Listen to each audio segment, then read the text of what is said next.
आग्रह है कि भाई धूल चटा दो गिद्धों को, धूल चटा दो गिद्धों को जो घर में घुसकर घात करे, और जीभ काट दो कुत्तों की जो हमारे हिंदुस्तान के खिलाफ बात करे। भैया सिर्फ 5 दिन में पूरा समाप्त हो जाएगा लाहौर, ये सारी जितनी भी जगह ना, ये कराची वराची, ये दिखेंगे ही नहीं भाई।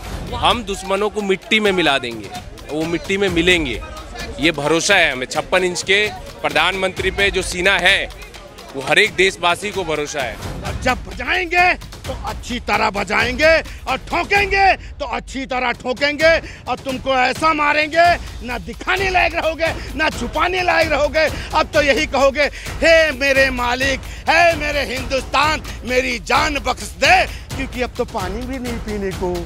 अरे बहुत शर्म ये आ रही है कि हमें पाकिस्तान से लड़ना पड़ रहा है, जो खुद एक भिखारी है, भिखमंगा है, जो खुद भीख मांग के खा रहा है, अपने आवाम को चला रहा है, जिसके प्रधानमंत्री का भी रेप हो गया है, हमें उससे लड़ना पड़ रहा है। बताइए मोदी जी, आप महंगाई की फिक्र मत करो। अगर 100, 200, 300 रुपए महंगी चीज भी खरीदनी पड़ेगी तो खरीदेंगे, मगर सेना को इतना सशक्त बना दो कि आंखें दिखाने वाले को घर में घुस के मारे हो। बात बताइए, पाकिस्तान ये कह रहा है कि हम ना परमाणु बम है हमारे पास, डर नहीं लग रहा आपको? अरे अब उनके पास परमाणु बम है तो हमारे परमाणु बम क्या मूंगफली के दाने हैं? मूंगफली के दाने हैं, उनके पास गिनती के होंगे, हमारे पास अनगिनत है। याद रखना, अनगिनत है। और जब बजाएंगे तो अच्छी तरह बजाएंगे, और ठोकेंगे तो अच्छी तरह ठोकेंगे, और तुमको ऐसा मारेंगे ना दिखाने लायक रहोगे ना छुपाने लायक रहोगे। अब तो यही कहोगे, हे मेरे मालिक, हे मेरे हिंदुस्तान, मेरी जान बख्श दे, क्योंकि अब तो पानी भी नहीं पीने को। ये हाल होगा पाकिस्तान का। स्ट्रेटेजी क्या है? भारत देश की स्ट्रेटेजी क्या है? सिविलियंस क्या तैयार हैं? मेरी बात, सिविलियन सब तैयार हैं, मॉक ड्रिल होने वाली है, और सब उसके लिए कि फॉलो करना है। अपने अपने घरों में रहो, अपनी मोबाइल बंद कर देना, जो जैसा है वैसे रहो, लाइट बंद करो, सब कुछ बंद करो, उस चीज़ को फॉलो करो। हमने कैसे बचना है और कैसे नहीं बचना है, उस तरह का उसको इस्तेमाल करना है। 1971 के बाद पहली बार, मतलब 55 सालों में पहली बार मॉक ड्रिल होने वाली है। क्या लग रहा है कुछ बड़ा होने वाला है? बहुत बड़ा होने वाला है, बड़ा नहीं बहुत बड़ा होने वाला है। और इतना बड़ा होगा ना, इस बार ये 26 लोग जो मरे हैं ना हमारे, जिन्होंने मासूम को मारा है, पूरा देश चाहता है, पूरा देश चाहता है। और हमारे जो देश के प्रधानमंत्री हैं मोदी जी, वो भी चाहते हैं जो ये बड़ा होगा कुछ ना कुछ। और देखिए इंतज़ार है बड़ा होने का, कुछ ना कुछ होगा। हम तो घरों में बैठे हैं और घर से बाहर निकाल के आपके माइक पे बोल दे रहे हैं, ये बोलने से नहीं होगा।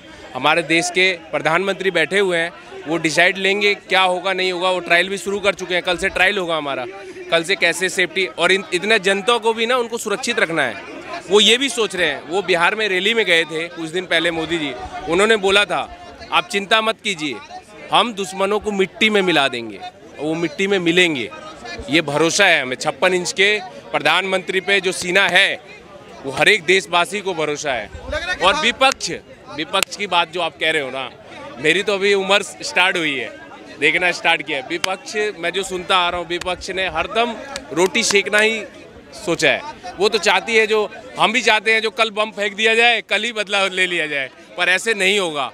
सबकी सेफ्टी देखते हुए बदला लिया जाएगा और देश के हित में बदला लिया जाएगा। वो ये कह रहे हैं कि हमारे पास परमाणु बम है, हमारे साथ टर्की भी आके मिल गया। आपको डर नहीं? हमारे साथ अमेरिका है, हमारे साथ रूस है। अरे सर हमारे साथ भी है, और हम खुद इतने सक्षम हैं। हमने तो अभी कल मॉक ड्रिल रखी है, और ये मॉक ड्रिल सिर्फ इसलिए करवाई जा रही है कि भाई भारत की जनता अब जो है सचेत हो जाए कि युद्ध कभी भी हो सकता है।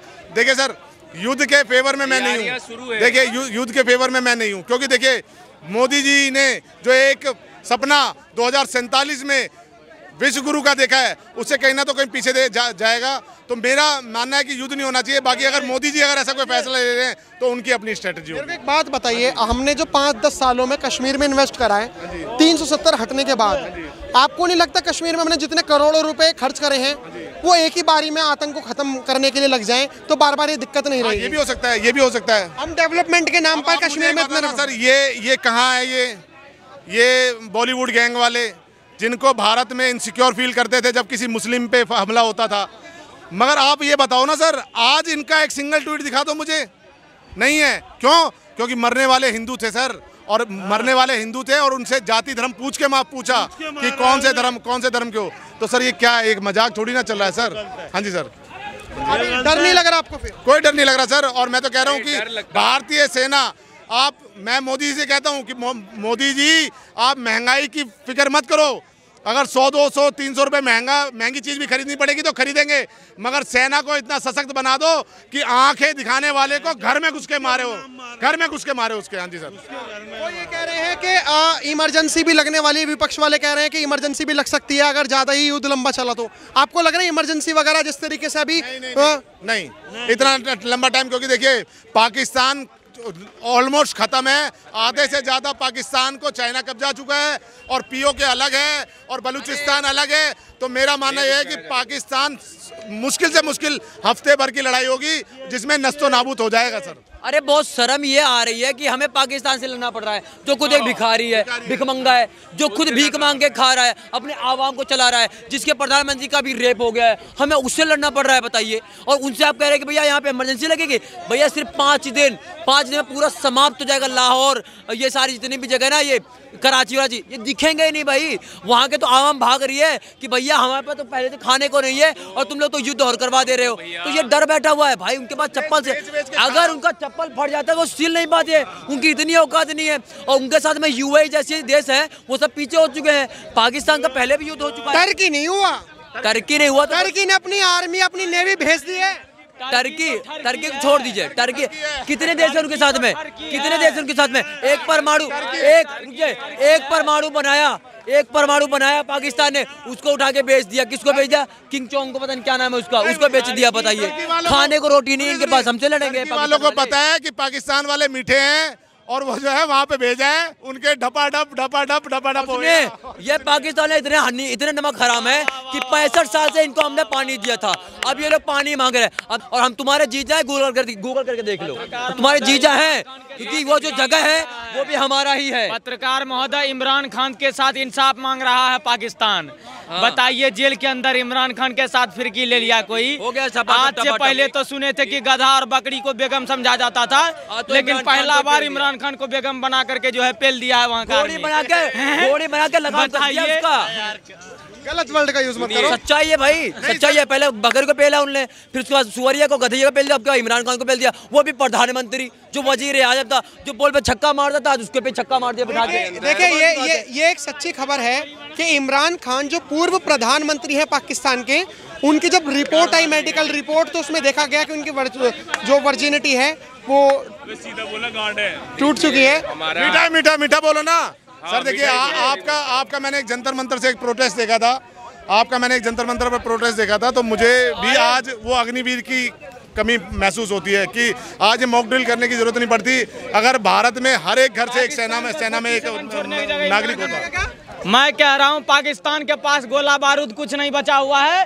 पाकिस्तान का जितना मौलाना है सब अपना अपना हथियार लेकर के तैयार है और सब अपना अपना बेगम को भेज दिया है दूसरे देश, और ये इमरान खान के साथ फिरकी ले रहा है। मैं पहले भी कह रहा हूं, इमरान खान पहले भी कहता था कि मेरे साथ पीछे सेना पड़ा हुआ है।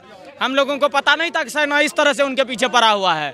तो देश की जनता दुखी है। दूसरी बात, हम आपको फिर से वही बात कहते हैं, अब लाहौर, कराची, इस्लामाबाद सारा कुछ तिरंगा मांग रहा है। अब वो चांद वाला जो है, चांद वाला नहीं, भारत में मिलाना है। नहीं, हमें भारत में मिलाना नहीं है सर। इनको अलग कर दो, पीओके अलग कर दो, बलूचिस्तान अलग कर दो, भारत में नहीं मिलाना है सर। पाकिस्तान की ऐसी हालत करेंगे, मोदी जी से मेरा निवेदन है कि पाकिस्तान की ऐसी हालत करो कि हर एक पाकिस्तान के हाथ में कटोरा हो और वो भीख मांगता रहे, और पाकिस्तान की हड्डियां चबाएंगे हम हिंदुस्तानी हैं। पाकिस्तान में घुसेंगे, उनकी हड्डियां तक चबा जाएंगे, उनको किसी लायक नहीं छोड़ेंगे। इमरान खान को किसी लायक छोड़ा नहीं, बताओ काम मोदी जी से आग्रह है कि भाई धूल चटा दो गिद्धों को जो घर में घुसकर घात करे, और जीप काट दो कुत्तों की जो हमारे हिंदुस्तान के खिलाफ बात करे। हाँ जी, मुझे एक चीज बताइए, आपको डर नहीं लग रहा? पाकिस्तान कह रहा है हम तोड़ देंगे, ये परमाणु बम वगैरह छोड़ देंगे। एक बात बताइए, एक मिनट, उनके मंत्री कहते हैं कि मेरा पैर कांप रहा है, हाथ थरथरा रहे हैं, पसीने छूट रहे हैं और डर हमको लगेगा। टर्की उसका साथ नहीं दे रहा है। टर्की खुद कह रहा है कि साला हम खुद टर्की हैं, हम कहाँ से तुम्हारा साथ देंगे। उसके बाद अमेरिका को तो उसके लिए भिखारी बोल ही दिया है, वहाँ का उपराष्ट्रपति जो है बोल ही दिया है कि आतंकी का खात्मा निश्चित है। तो पूरा पाकिस्तान जो आसिम मुनीर जैसे छक्कों को पाल रहा है, जो बिलाल भुट्टो जैसे हिजरों को पाल रहा है, पूरा का सर्वनाश है। आपको ये लगता नहीं है कि हमारी जैसे 140 करोड़ की आबादी है, लड़ने वाले बहुत कम हैं, और उनकी 24-25 करोड़ की आबादी है, उनके में लड़ने वाले लोग ज़्यादा हैं? थोड़ा मतलब पढ़ाई करके आओ, पत्रकार थोड़ा पढ़ाई करके आओ। 25 करोड़ लोग ज़्यादा हैं, 140 करोड़ लोग ज़्यादा हैं?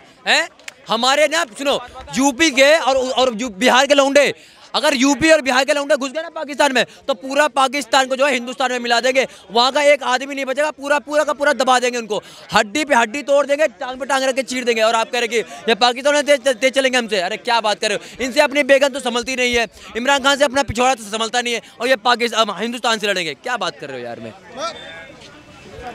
कितने दिन में खत्म हो जाएगा बलूचिस्तान और बलूचिस्तान पाकिस्तान अलग? कितने दिनों में हो जाएगा?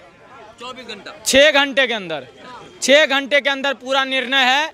और बलूचिस्तान वैसे भी आक्रमण कर चुका है। अफगानी तालिबान जो है खुद को कुछ छोरों पर जब कब्जा करने के लिए तैयार है। चाइना का खुद कर्जा लेकर के रखा है, 20-30% तो वो ले लगा, बाकी का लाहौर इस्लामाबाद तक हम घुस रहे हैं। मिला जुला के बात यह है कि पाकिस्तान का जो है नक्शा पर से निशान मिटने का वक्त है। जिनका जन्म होता है उनका मौत निश्चित है, और पाकिस्तान का मौत बिल्कुल करीब आ गया है, और पाकिस्तान मरने के लिए बिल्कुल कगार पर बैठा हुआ है। बिल्कुल। अरे उन्हें भेजो ना भाई, 1 मिनट आओ यार, मेरे को इधर आओ, क्योंकि मेरे को ना अब एक सवाल ऐसा करना है जो पाकिस्तान के लोगों को जानना चाहिए। अगर हमारे देश की आर्मी को सिविलियंस की ज़रूरत पड़ी, जैसे अभी हम लोग आर्मी में नहीं हैं, तो बॉर्डर पे हम नहीं जा सकते। सरकार जब भेजेगी या कोई सेना के चीफ भेजेंगे तब हम जाएंगे। लेकिन अगर सेना की मदद करनी होगी तो हम कैसे कैसे कर सकते हैं सेना की मदद? सेना की मदद कैसे कर सकते हैं? सबसे पहले तो इसकी नौबत भारत के अंदर आएगी ही नहीं। भारत का सेना इतना सशक्त है कि अब चाइना से लोहा ले सकता है। आपको पता होगा इससे पहले लेह पर जो घुसपैठी चाइना करने का प्रयास किया था, उनको जवाब कैसे दिया था। तो भारत की सेना को कभी ज़रूरत ही नहीं पड़ेगी भारत के आम नागरिक की। और अगर ज़रूरत पड़ी तो सुभाष चंद्र बोस जी का वो लाइन याद करिए, अगर सेना ये कहेगी कि तुम मुझे खून दो मैं तुम्हें आज़ादी दिलाऊंगा, तो ये भारत का हर एक नागरिक खून देने के लिए तैयार है। लेकिन इस बार पीओके हमारे पास होना चाहिए और इस्लामाबाद में तिरंगा लहरना चाहिए, ताकि जन गण मन और वंदे मातरम, और जो ये कलमा पढ़ाने के लिए कश्मीर पहुंचा हुआ था पहलगांव, सबको कलमा भुला देंगे और जय श्री राम बोल करके वहाँ भगवा लहराएंगे। क्या लगता है भारत देश की आर्मी के लिए अगर कोई जरूरत पड़ी तो सिविलियंस क्या क्या कर सकते हैं? बहुत कुछ कर सकते हैं, क्या कर सकते हैं? बहुत कुछ। सेना को अगर जरूरत पड़ेगी तो सेना की जो गाइडलाइंस होगी ना, हम उसको फॉलो करेंगे। सेना हमें कहेगी घर में रहना है तो हम घर में रहेंगे, सेना कहेगी भैया हमारे साथ चलो तो हम वहाँ चलेंगे। जो हमारी सेना कहेगी हम सेना के साथ है सर। हाँ जी, कर दे, सिर्फ एक इशारा बोलना नहीं है, सेना को बोलना नहीं है, इशारा कर देंगे हम दौड़े आएंगे अगर, और हमारे हाथ में हथियार दे दिए तो हम अंदर के दुश्मनों का साफ कर देंगे। देखा जिस तरीके से लोगों ने अपनी अपनी राय रखी, आप क्या राय रखते हैं हमें कमेंट बॉक्स में जरूर बताएं। देखते रहे द राष्ट्रप्रेमी। धन्यवाद, जय हिंद।